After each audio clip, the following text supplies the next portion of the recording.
There are certain things that a man should never tolerate in his life, and it doesn't matter who's saying it, it doesn't matter the exact situation. If any of the following things happen to you, you need to be prepared.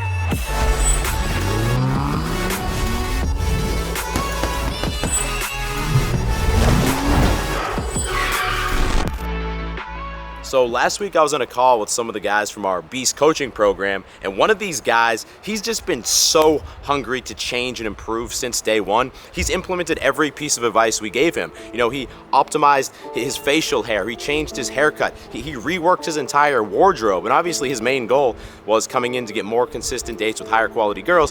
He also wanted to build up his social media. And every week he's been asking these amazing questions about, you know, different like sexual situations he's been in because he's having all of these new experiences so quickly. And this week he came on and he wasn't his normal self. He wasn't super excited and happy. He was kind of like down and depressed. And I was like, all right, man, like it seems a bit off. Like, you know, what's going on? And he tells us, man, my friends have just been like hammering me. I don't know what's going on. I'm like, what do you mean, bro? What are you talking about?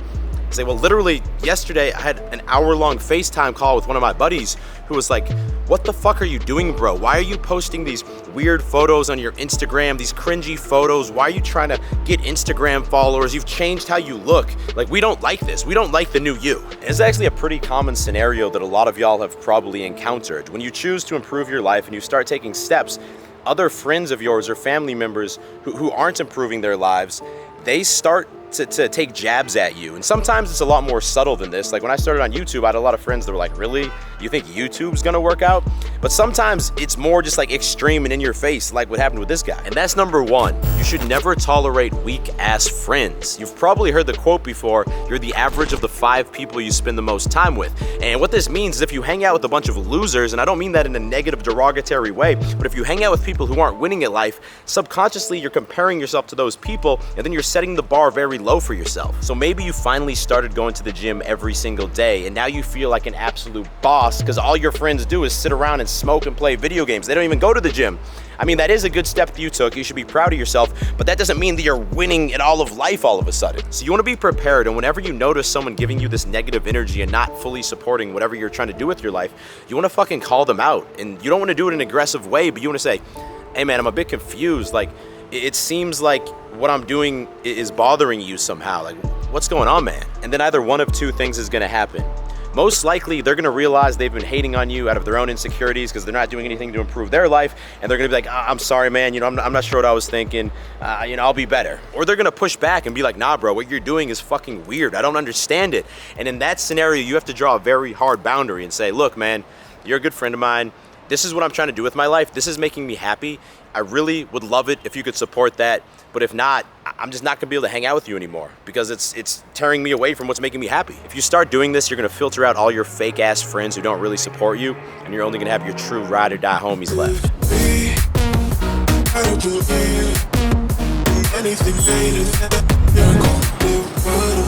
Just rolling up to the gym for today, and your boy is gonna need a very hefty dose of El pre-workout. Oh, I speak Spanish. What am I talking about? The pre-workout, because my sleep quality, it just hasn't been amazing the last few nights. But luckily for me and luckily for you, today's video is sponsored by Helix Sleep. And in case you haven't heard of Helix Sleep, they basically make premium mattresses customized to fit your needs, conveniently shipped right to your door. It all starts with their sleep quiz that matches you with the perfect mattress based on your body type and sleep preferences. Personally, I like a medium firm mattress, and I alternate between sleeping on my back and my sides, and based on that, Helix matched me with their Midnight Luxe mattress. And after about 2 years with my Helix mattress, I can confidently say I fall asleep faster, I sleep better, I tend to be a warm sleeper, and I also stay cool all night long. The mattress will arrive right to your door with free shipping in the US, and it comes rolled up in a box that is easy to set up. Not to mention there's a 100-night sleep trial that tests the mattress out and makes sure that you like it. They even include a 10-year warranty and offer flexible payment plans. So if you're ready to take your sleep game to the next level, you can go to helixsleep.com/beast to get up to $200 off your mattress and get 2 free pillows. Or you can click that first link in description. Go check it out. So this morning, I was out on my laptop. Julia was getting ready in the bathroom, and I told her, hey, I talked to the homie Dave last night, and he really wanted to get us a gift for our wedding that's coming up. But I told him, you know, look, we're business partners. There's no need to get us a gift. And he was like, you sure? I'd really like to do something nice for you. I was like, Dave, it's all good. You don't need to get us a gift.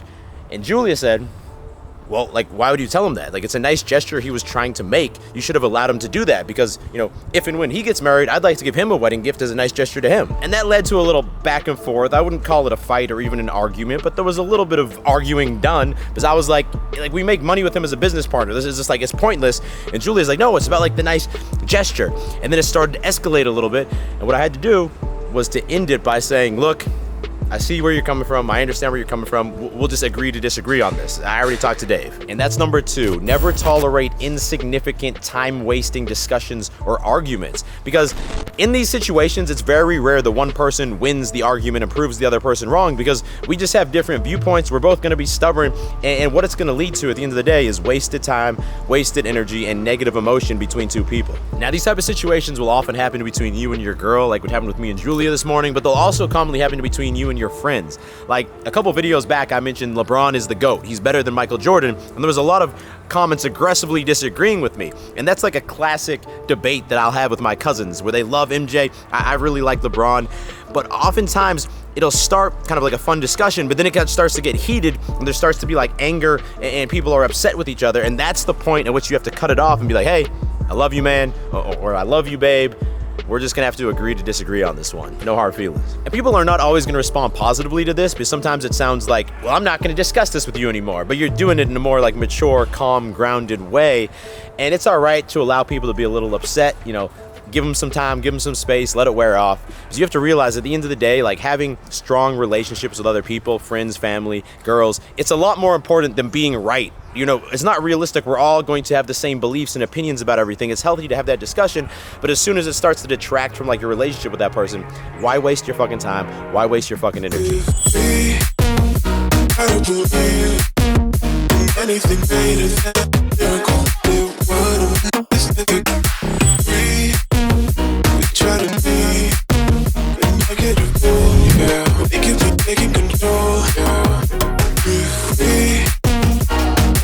Gains, bro. Workout complete. That was one of those workouts that just felt extra good. I think one reason is because I'm rocking the upcoming October Edge collection, the OG collection. These are the OG jogger shorts right here. Super fresh. But what I think y'all are gonna be more excited for is this item right here. Finally, we are bringing back our tech joggers. These are our cargo joggers. They got the Velcro ankle strap. Coming back in black and all new colorways as part of the October collection. Stay tuned. From the gym right to the cerveza. Right now we're at La Casa de Mis Tios. This is my aunt and uncle's house here in Marbella. And take a look at their view, man. Right at La Concha. It's the main mountain here. My dad's on his way as well. We're gonna do a little barbecue dinner together here. Now check it out. A situation that's gonna happen a lot in life is you're gonna ask someone for something and then they're gonna give you like a dismissive, ambiguous answer. So maybe you're asking a girl out and she says, you know, sure, that might be nice sometime. Very non-committal, right? She's avoiding the question. Maybe you talk to your boss about getting a raise and he tells you, okay, you have to do X, Y, and Z, and then in 3 months, we'll talk about it. And then you go to talk to him in 3 months and you're like, hey, it's been 3 months, you know, I've done X, Y, and Z. Can we talk about that raise? And he just says, you know, it's been a busy week. Maybe talk to me in a few weeks. Or with Edge or Gains Club, sometimes I'll reach out to a bigger influencer and ask if they'd be interested in a partnership. And they'll just say, hey, send me some product. I'd love to support. They're not really addressing if they're interested in a partnership or not. And this is simple human nature. Like me and you do this to other people all the time too. If we're not sure we're gonna commit to a decision, it's easier just to like give some vague answer and hope that they don't ask about it again because we don't really want to talk about it. And that's number 3. Never tolerate a vague ass answer. Always get to the point that you're trying to get to. And you absolutely must learn how to do this in a calm, direct manner because the normal human instinct in these situations is fight or flight. To lash out at them and be like, you're not really answering my question, bro. Like, what the fuck? But that makes you look like a butthurt dude and that's gonna immediately push that person away. The other more common reaction is to just accept their vague answer and be like, oh, okay, yeah, maybe we'll talk about it sometime. And then you never get what you want, right? You never dig deeper to find out what's holding them back or what the reservations are. One good way to do this is just to kind of like confusingly repeat what the other person said. So if your boss says, oh, you know, I'm really busy, like maybe we'll talk about it next week. Just to say kind of confused, you're really busy, maybe talk about it next week. Because what this is doing is forcing them to explain their words without being like, explain yourself. What are you talking about, bro? Like in that moment, he's gonna be forced to stop, take a breath, and actually give you a respectful, complete answer. Another really powerful technique, and this is one I actually used a couple months ago back in Texas when they incorrectly had like marked my corporation as expiring because they thought I hadn't paid the tax that I had paid. Long story, but I went into the tax office and they're very dismissive there. They're like, oh, just fill out this paperwork. And I'd already filled out the paperwork. They said they were gonna, like, you know, put a lien on my business the next week if it wasn't processed, but no one could give me the answers I wanted. So I asked the lady, I said, you know, I know this, you know, sounds like this isn't really in your control. There's some system set up for this, but I've tried all these things. If you were in my shoes right now, what do you think you would do? Because this gets the person to actually fucking empathize with your situation and gets them to think. And in that moment, the lady picked up her cell phone, made the back office call to the other person who she knew might be able to solve the situation, and 5 minutes later it was solved. The point is, if someone's trying to be dismissive about something that's important to you, you can't just accept that dismissive answer or they'll never respect you. You need to be able to push a little bit deeper, push back in a very respectful way that actually gets them to address the fucking situation. I hope that all of that makes sense. Real quick, if you made it to the end of this video, I want you to drop a comment below right now. Seriously, drop a comment and let me know what is a video topic you'd like to see me cover. I'm always curious for new ideas. I want to know what the real beasts who made it to the end of the video want to see. And otherwise, hit the thumbs up button, and I will talk to all of you in the next video. Stay beastly. I don't believe in anything greater than